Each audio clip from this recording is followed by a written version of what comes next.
Paz do Senhor, irmãos. É, Hoje estaremos explicando o versículo Mateus, versículo do Evangelho segundo Mateus, capítulo 16, a partir do versículo 17.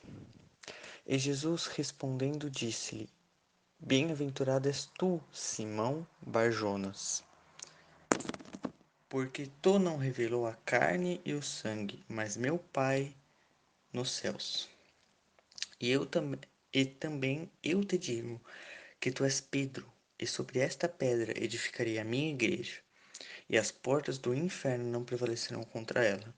E eu te darei as chaves do reino dos céus, e tudo o que ligares na terra será ligado nos céus, e tudo o que desligares na terra será desligado nos céus. Então, irmãos, vamos lá. Primeiro ponto, a palavra bem-aventurado aqui no grego significa feliz. Então, feliz és tu, Simão Barjonas. Barjonas é uma palavra aramaica. Bar é filho. Então, Simão, filho de Jonas. Porque tu não revelou a carne e o sangue, ou seja, não foi algum homem, não foi algum meio terreno, ele não aprendeu isso com homens, mas meu Pai nos céus. Então ele está dizendo que Deus que revelou, não foi uma confissão de um homem, não foi de alguma maneira assim humana que ele aprendeu isso. E aí Jesus vai pronunciar algo, ele muda o nome de Pedro, de Simão, para Pedro. E aqui que entra a confusão, porque Pedro no grego significa pedra.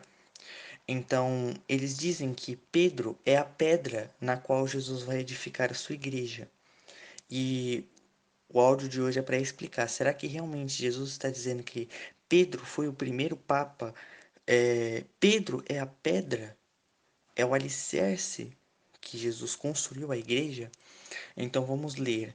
E também eu te digo que tu és Pedro, e sobre esta pedra edificarei a minha igreja, e as portas do inferno não prevalecerão contra ela.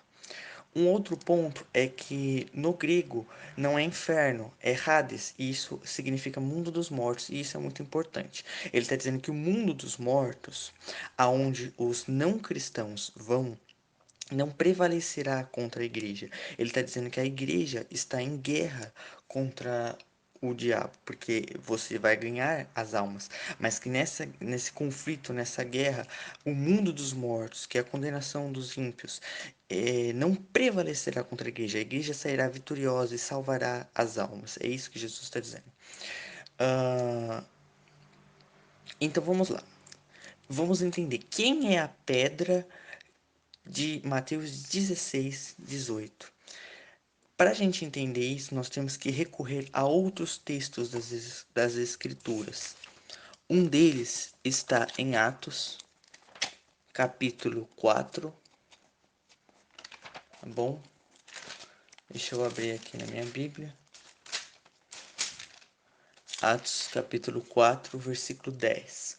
Seja conhecido de vós todos e de todo o povo de Israel, que em nome de Jesus Cristo, o Nazareno, aquele a quem vós crucificastes e a quem Deus ressuscitou dentre os mortos, em nome desse é que estes são diante de vós.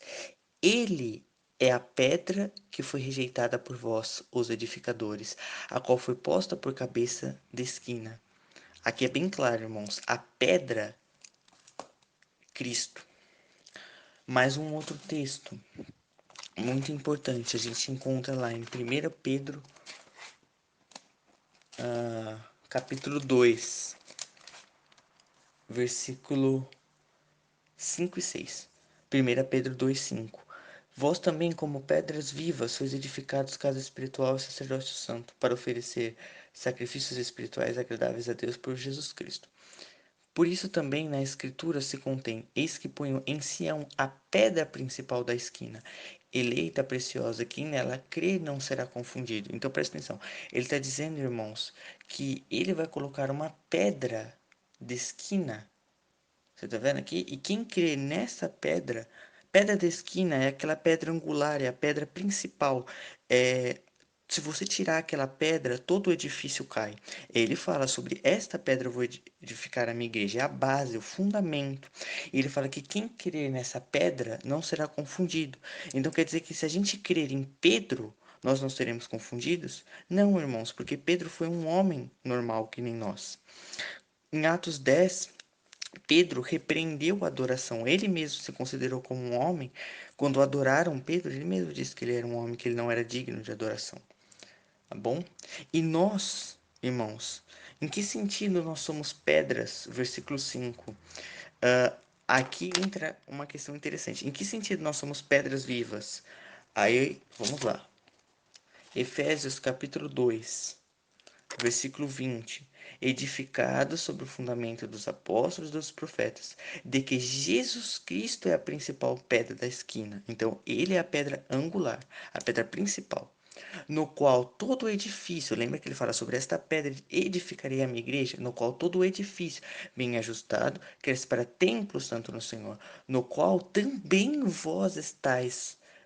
vós juntamente sois edificados para a morada de Deus em espírito.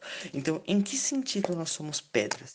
Jesus é a pedra fundamental, é a pedra angular, é aquela pedra que se você tirar, ela é a base, se você tirar, todo edifício cai. E nós somos as outras pedras que vão construindo o templo, a morada de Deus, que somos nós. Tá bom? É onde Deus habita em nós. Nós somos as outras pedras que Deus mora. Então, quando ele diz sobre esta pedra, ele não fala sobre você eu vou edificar a minha igreja. Ele diz sobre esta pedra, sobre ele mesmo. Até porque, irmãos, é sobre a pedra angular. Presta atenção, ele fala assim, sobre esta pedra edificaria a minha igreja. Então é aquela pedra inicial, aquela pedra que dá sustentação, a base. E Pedro, sendo um homem que na verdade nem está mais entre nós, porque Pedro morreu, segundo a tradição conta, de crucificado de cabeça para baixo, ele não teria capacidade, irmãos, de sustentar, de ser o alicerce da igreja, mas sim Cristo, que é eterno, está conosco. Hebreus, capítulo 13, vai dizer que Jesus é o mesmo ontem, hoje e eternamente. Significa que Jesus está nos três tempos. Hebreus 13, versículo 8. Jesus Cristo é o mesmo ontem, hoje e eternamente. Ele é eterno, irmãos. Tá bom? Então, eu creio e espero que eu tenha resolvido essa questão de Mateus 16, 18. E para completar, o versículo 19. O que significa ligar e desligar? Significa permitir e proibir, tá bom? Então, até um versículo um pouco assim, porque ele fala assim, olha, tudo que você permitir na terra vai ser permitido nos céus. Só que aqui ele está falando de um contexto da igreja. Tudo que a igreja permitir na terra será permitido no céu. E tudo que a igreja condenar na terra será condenado nos céus. E isso é explicado pelo fato de que a igreja tem um princípio, a Bíblia. Então, tudo que a igreja permitir vai ser tudo que a Bíblia permite. Tudo que a igreja condenar será tudo que a Bíblia condena. Então, a igreja ela tem uma responsabilidade muito grande, tá bom? É muito interessante. E a igreja, irmãos, reflete o céu. As leis que há no céu refletem aqui, tá bom? Isso é o que significa este versículo. Espero que, para a glória de Deus, tenha sido explicado